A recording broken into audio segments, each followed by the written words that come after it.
Bom, estamos aqui para uma entrevista do Fique por Dentro e hoje estamos aqui com o nosso companheiro, presidente do Sindicato dos Jornalistas, o Paulo Zocchi, que tem sofrido aí vamos dizer assim, uma perseguição, né, da sindical, né? Por isso que nós resolvemos abrir aqui após a nossa campanha nacional, nosso primeiro programa com ele, porque nós achamos um absurdo, né, o que as empresas têm feito com o movimento sindical, com o sindicato, com os dirigentes sindicais, e nós sabemos que isso tem a ver com a reforma trabalhista aí de 2017, com o golpe, né, desde o golpe da nossa presidenta Dilma, em que nós vemos a nossa democracia ameaçada.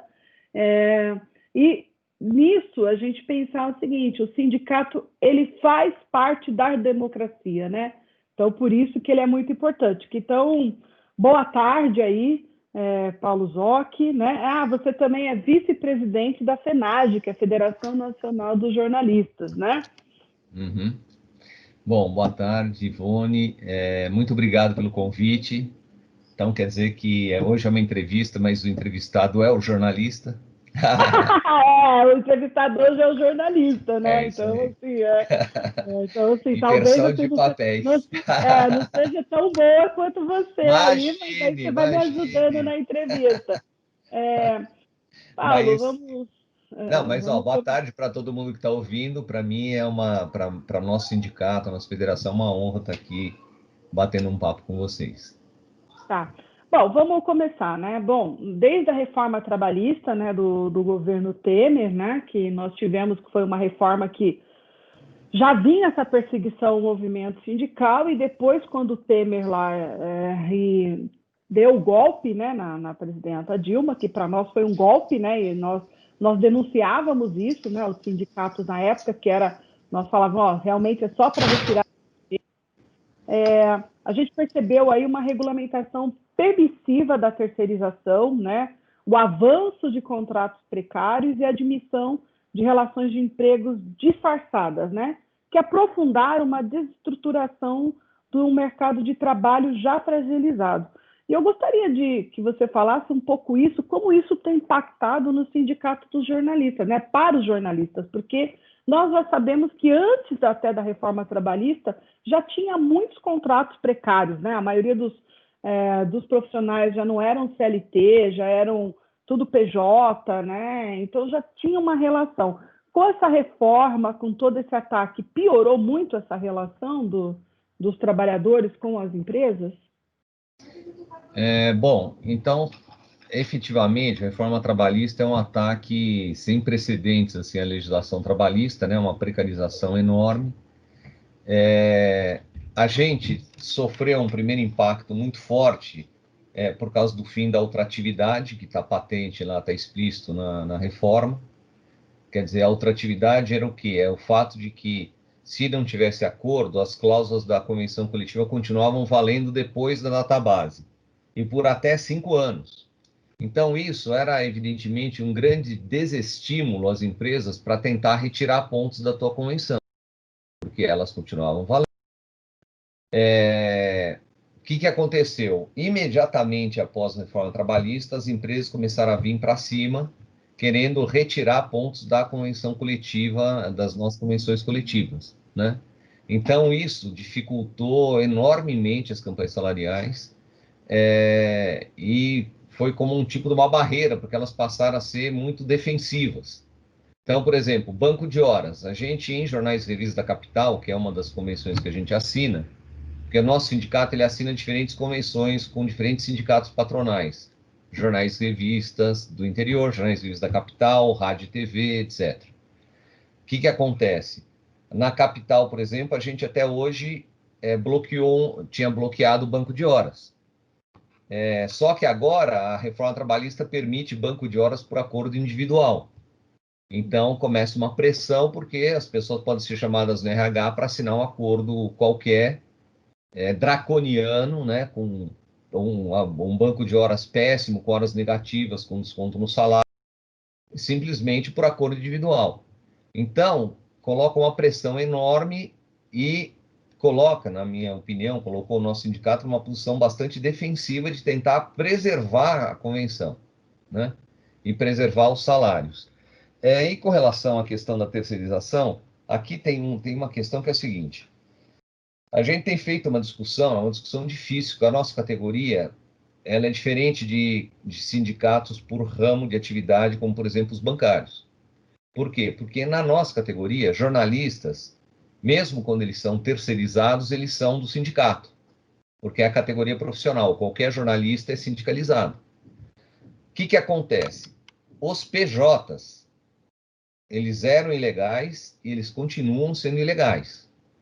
Por quê? Porque a terceirização da atividade fim, que a lei de 2018 permite, é uma terceirização que tem que ter uma empresa que vai lá com os seus contratados para exercer uma certa função.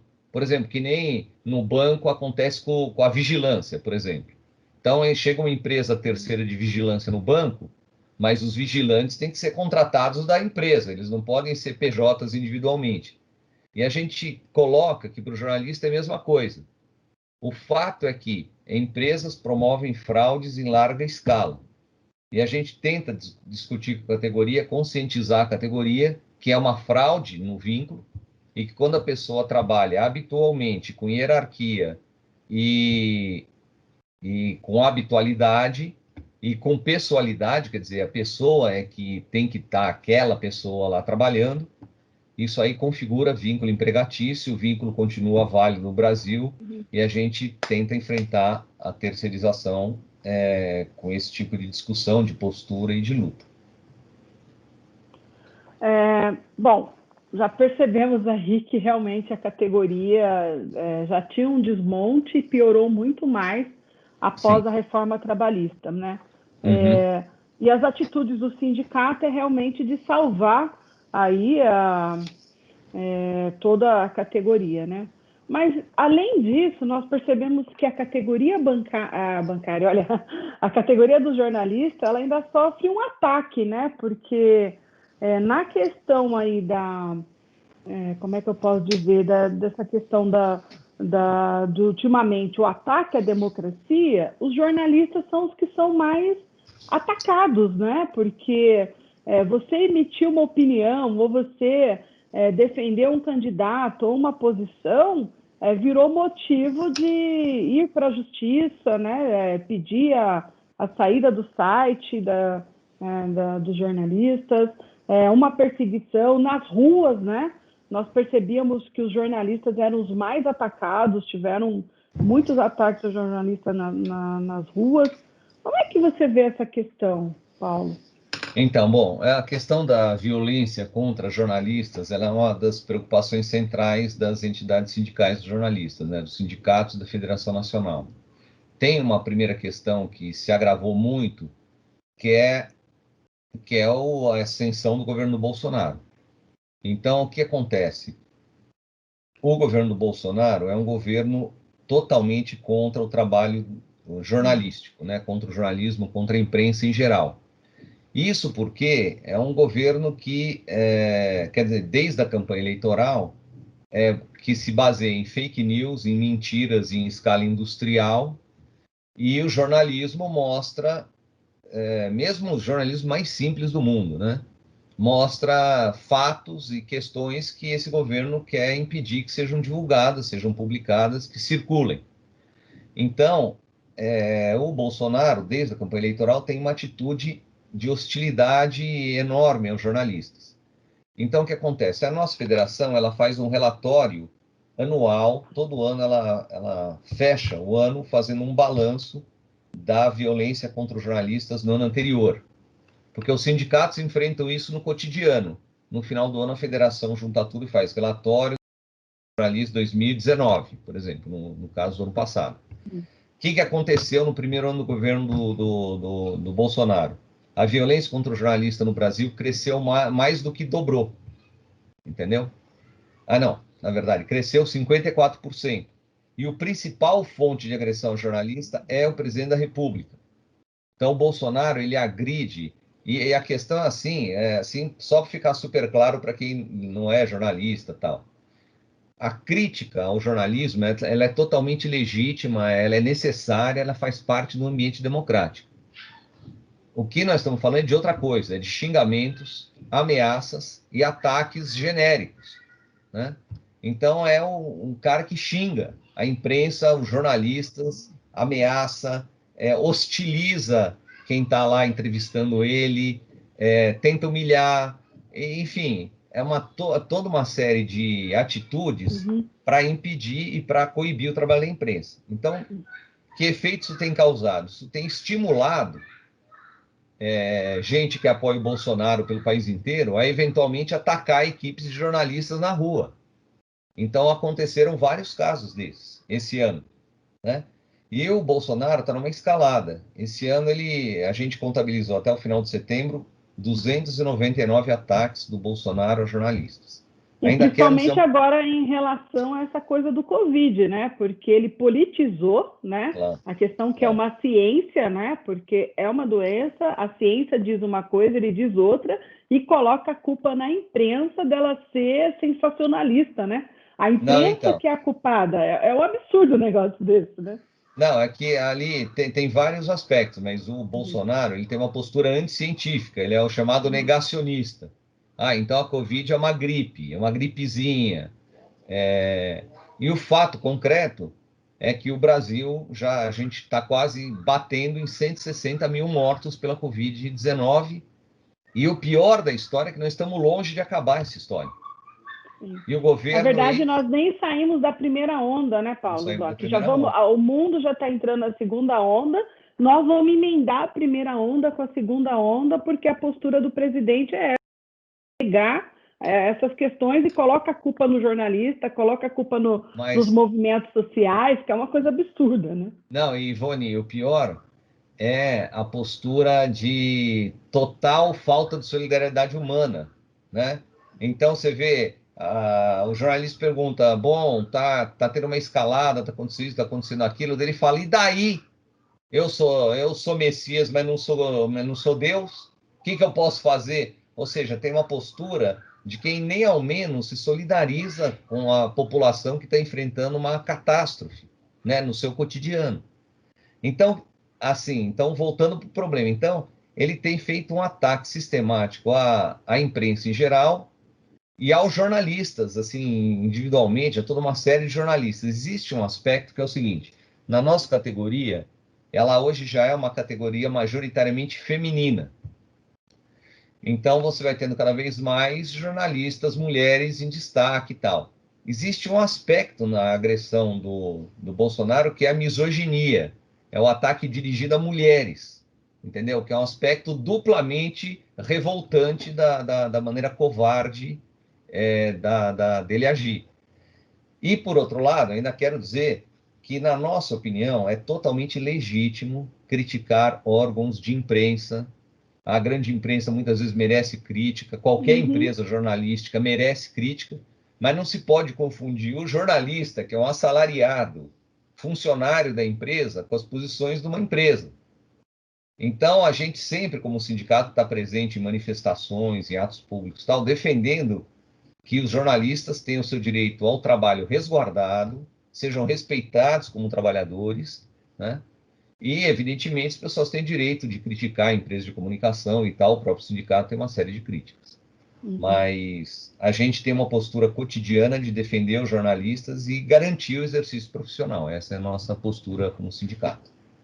Bom, aí também nós temos aí que um fato que é agora a sua perseguição é, sindical, né? Porque você é funcionário da Editora Abril, e a Uhum. Editora Abril, você já está ali há 5 anos, e aí, para quem não conhece o movimento sindical, os dirigentes sindicais realmente são liberados pela empresa para cumprir as suas funções do sindicato, que são muitas, né? Principalmente de um Claro, presidente. E a claro. Editora Abril agora, de uma forma antissindical, chamou você para trabalhar, né? E aí, os bancários e bancárias que estão aqui nos ouvindo, a importância que tem da gente lutar pelos sindicatos, né, pela liberação dos sindicalistas, porque é o sindicato que nesse ano, né, dessa questão da pandemia, de todo esse caos do país, que conseguiu, primeiro, várias negociações, né, que garantiram que as pessoas pudessem ficar em casa, garantiram direitos aos trabalhadores melhorados, né, porque o governo só fez medidas provisórias que retirava direito dos trabalhadores, né, como um ato emergencial, e nesse ato emergencial tirava tudo, então os sindicatos foram importantíssimos, né, de refazer esses contratos, né, e também na questão do auxílio emergencial. Os sindicatos fizeram muita pressão, principalmente a Central Única dos Trabalhadores, né, em que o bancários é afiliado, que os jornalistas também são filiados, e que realmente fez pressão para que os R$ 600 chegasse a toda a população, senão nós iríamos ver se a miséria no país aumentou muito, sem esse auxílio emergencial seria muito. E agora a nossa grande luta está sendo para aumentar, para continuar esse valor, né, e que não seja só 300, né, mas continuar esse valor até de R$ 600 para o ano que vem. E agora a gente percebe que as empresas têm feito esse movimento, né?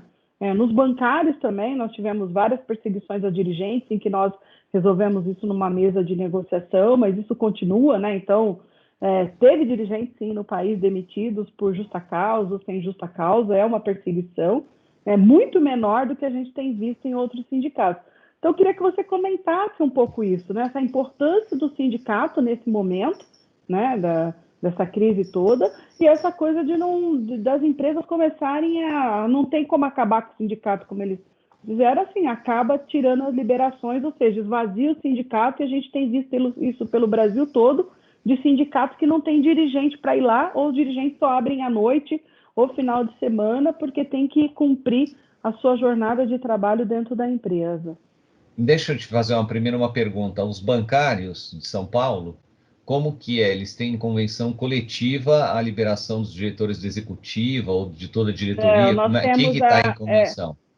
nós temos uma convenção de relações trabalhistas, né, que nós fizemos desde 2018, que garante a liberação de todos os dirigentes que já estavam desde 2018 e os novos dirigentes agora que entraram nas novas gestões. Então, bancos públicos nós temos uma cota de dirigentes liberados e bancos privados nós temos boa parte dos dirigentes liberados. Então, no sindicato, boa parte dos dirigentes, independente de serem 10 executivos ou não, que a nossa executiva é 12, eles são liberados. E esse acordo ele é nacional. Então, todos os dirigentes do Brasil todo, todos os sindicatos têm dirigentes liberados para poder tocar o sindicato, mas é uma pauta que nós vamos continuar a discussão com a FENABAN agora, porque também, para nós, é muito importante essa liberação dos dirigentes, né? Então, no momento, por exemplo, demissão agora, Bradesco, Itaú e Santander, é nós que estamos aí denunciando e segurando um pouco as demissões em relação a isso, né? E ter dirigente liberado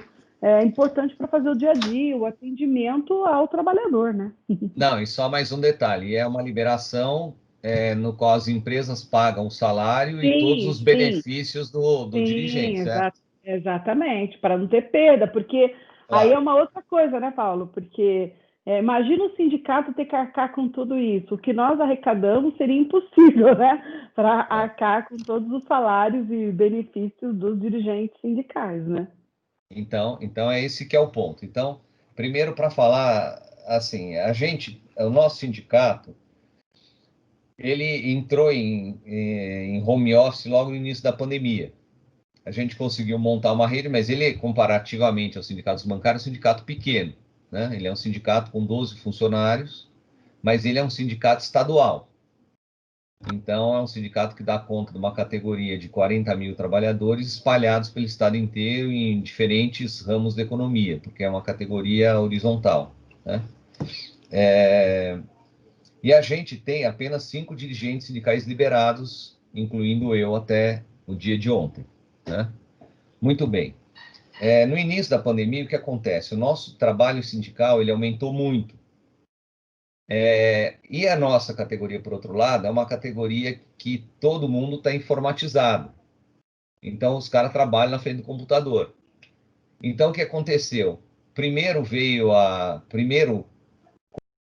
Foi uma leva para negociar por empresa e coletivamente as condições sanitárias, porque era o momento de chegada da epidemia, então colocar a pessoa para trabalhar em home office, em teletrabalho, garantir condições sanitárias de trabalho nas empresas. Então teve todo um trabalho sindical intenso. Em seguida veio a MP 936, que permitia reduzir o salário por acordo individual. Então, começou uma série de negociações do sindicato com relação ao problema da defesa dos salários, né? E isso foi, assim, uma onda que, assim, de março a junho, julho, os nossos dirigentes sindicais trabalhavam 7 dias por semana sem folga nenhuma, porque foi um trabalho No intenso. nosso também aconteceu isso. Então, assim, É, até se adaptar, porque colocar todo mundo para atender as pessoas, porque até agora a nossa categoria, boa parte dela ainda está em home office, principalmente na base de São Paulo aqui, a não ser nas agências, que também tem um rodízio, né? Então, eu entendo bem o que você está falando e a nossa categoria também entende bem isso. Então, e daí o que acontece? O home office, assim, se você olhar para a nossa categoria no sentido dos que estão empregados em órgão, em empresas de comunicação, nas empresas de jornais impressas, vamos dizer, jornais e revistas, a gente tem quase 100% de home office nesse momento. Mas em rádio e televisão, daí não dá para você tem uma contingente em home office de 20, 30% das pessoas no máximo. O resto tem que ir lá trabalhar para o troço estar no ar. Bom, mas o fato teve um trabalho intenso, né? E esse trabalho ele continua. E evidentemente aumenta a dificuldade, inclusive, de dividir tarefas. Então, eu que sou presidente do sindicato, estou tendo uma demanda de trabalho enorme, cotidiana, que começa de manhã, acaba de noite, todo dia. Bom, daí tem a questão da relação com a Abril paralelamente. A Editora Abril, que é a empresa da qual eu sou empregado, é uma empresa que encolheu gigantescamente em poucos anos. Ela tinha mais de 1.000 jornalistas há 5 anos atrás, e hoje ela tem 200, ou 250, é um número pequeno. E o que acontece é o seguinte, os antigos donos, que é a família Tivita, né, Ricardo Tivita, Vitor Tivita, o que acontece é o seguinte, eles fundaram essa editora na década de 50, eles, com base nessa editora, eles se tornaram uma das 10 famílias mais ricas do país, ficaram bilionários, então era uma fortuna avaliada em mais de 10 bilhões de reais, né?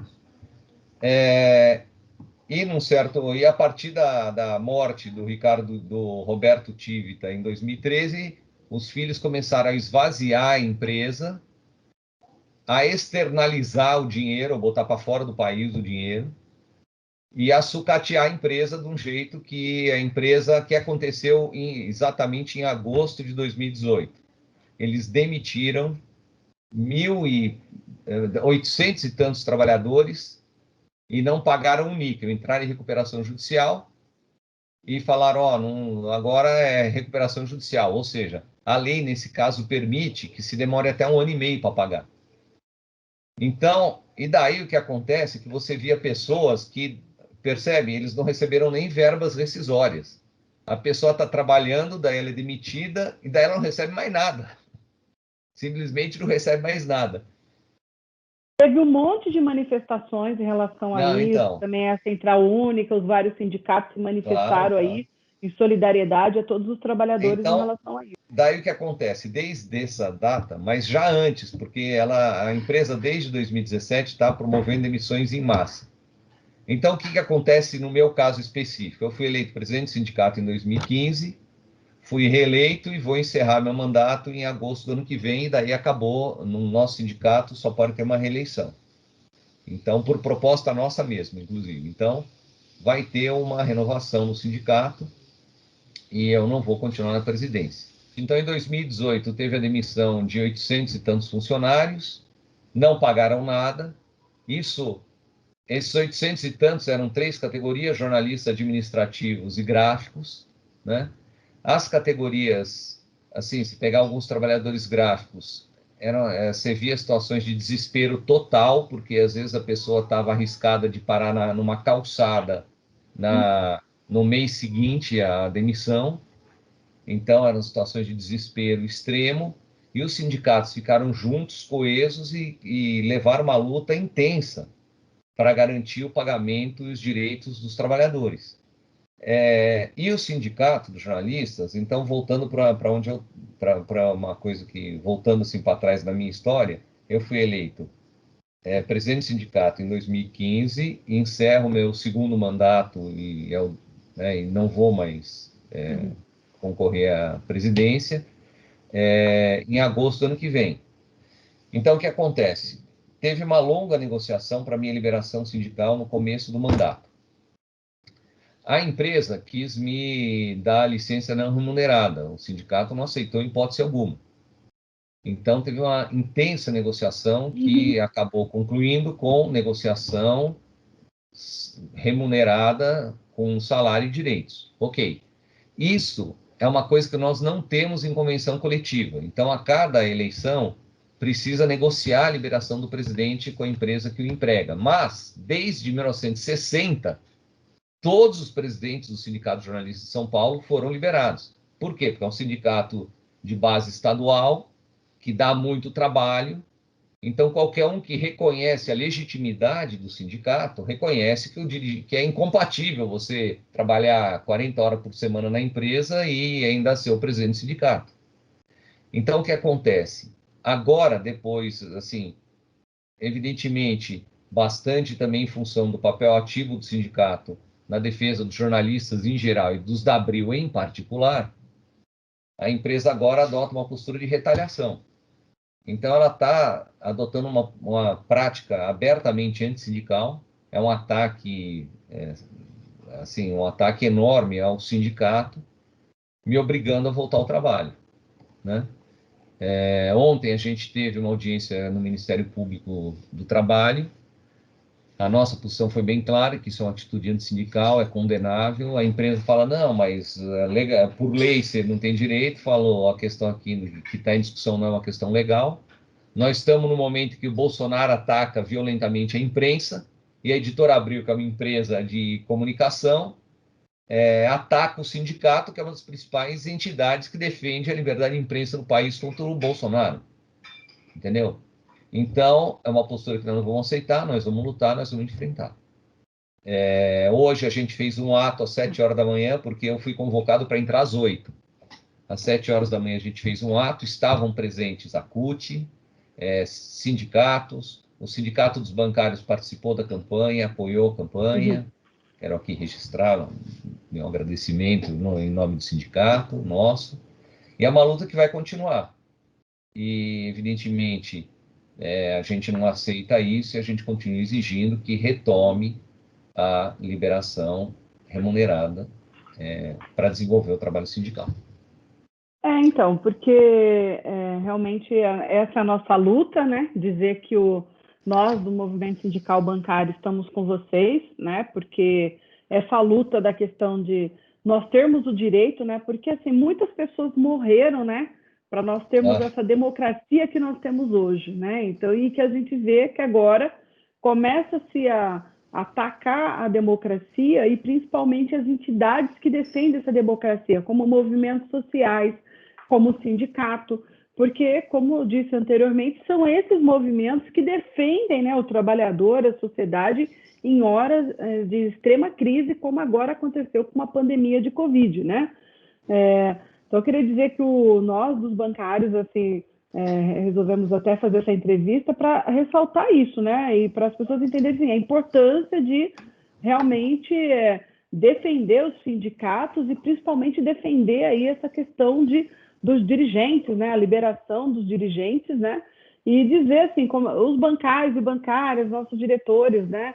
Já assinamos uma carta, mandamos de solidariedade, mas como é que pode também a população fazer essa solidariedade ao Sindicato dos Jornalistas, a essa causa de vocês? Como é que é nossa, né? Na verdade, não é só de vocês, é nossa.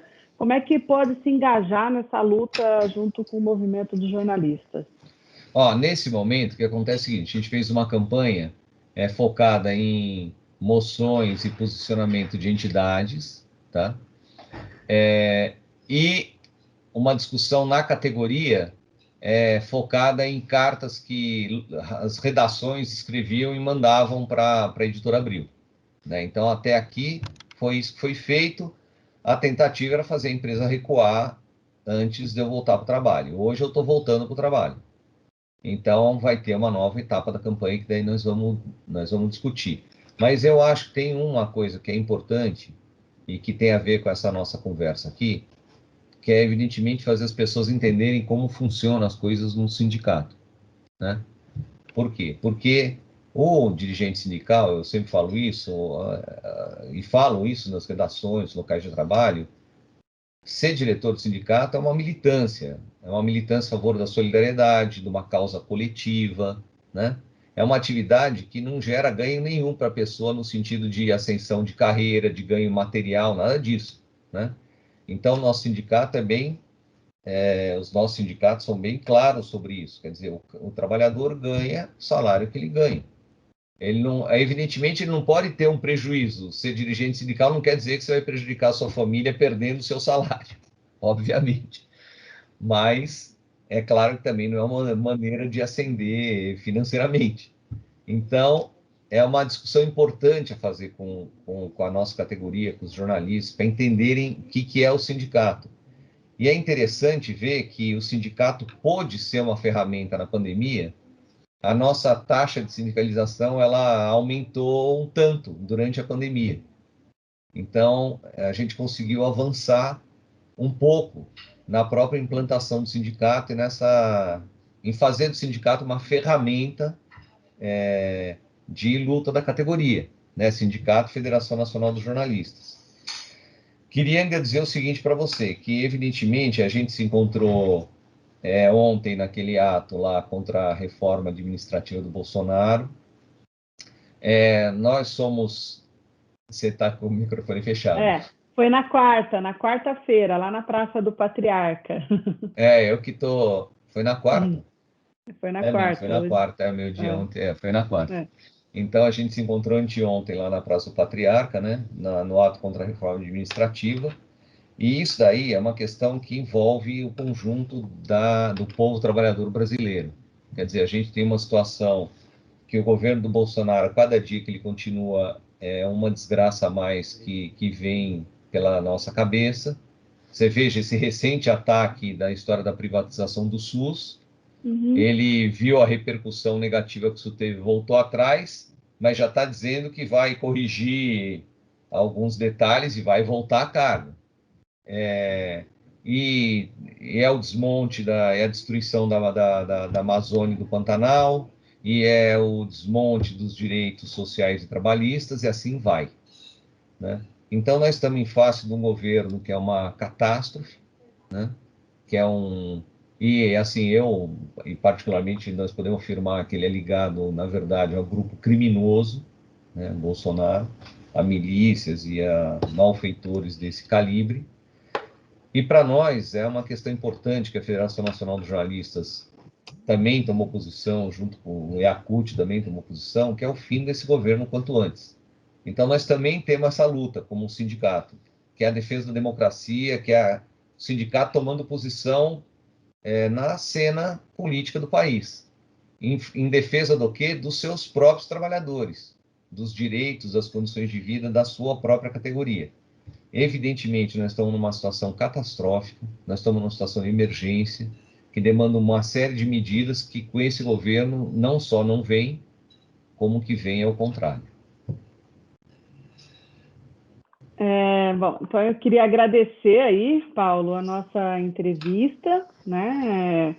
Muito obrigada, né? E dizer que o Sindicato dos Bancários, que nós somos aí não só solidários, mas estamos na luta com vocês em relação aos ataques, né, que o movimento sindical tem sofrido, né, e principalmente os jornalistas, né, porque nós sabemos que a importância que tem os jornalistas para a democracia do país, né? Então, a nossa luta, ela é pela democracia, né, de fortalecer essa democracia e não deixar um governo como o governo Bolsonaro acabar com a nossa democracia, que demoramos tantos anos, né, para conseguir, né? Foram muitos, muitos anos, muitas lutas, muitas mortes, torturas para a gente chegar nessa democracia, né? Então, os próximos passos dessa questão da sua luta, você diga para a gente, né, do Sindicato dos Jornalistas, que nós vamos ajudar em tudo que nós pudermos aí na sua luta enquanto movimento sindical. Eu agradeço muito a oportunidade de vir aqui falar com vocês e com você. Agradeço a oportunidade de falar com a categoria dos bancários, mas também quero dizer que nós estamos juntos, então, porque a luta do movimento sindical é uma só, a luta dos sindicatos da CUT é uma só, então a gente está lutando pelo melhor para a classe trabalhadora e estamos juntos todo dia, participando junto de atos ou lutando juntos numa luta que é a mesma de todo mundo. Então, muito obrigado e estamos sempre por aí. Então, assim, agradecer muito e até o próximo. Fique por dentro aqui com as notícias rápidas, com comentários sobre economia, sobre movimento sindical, sobre democracia.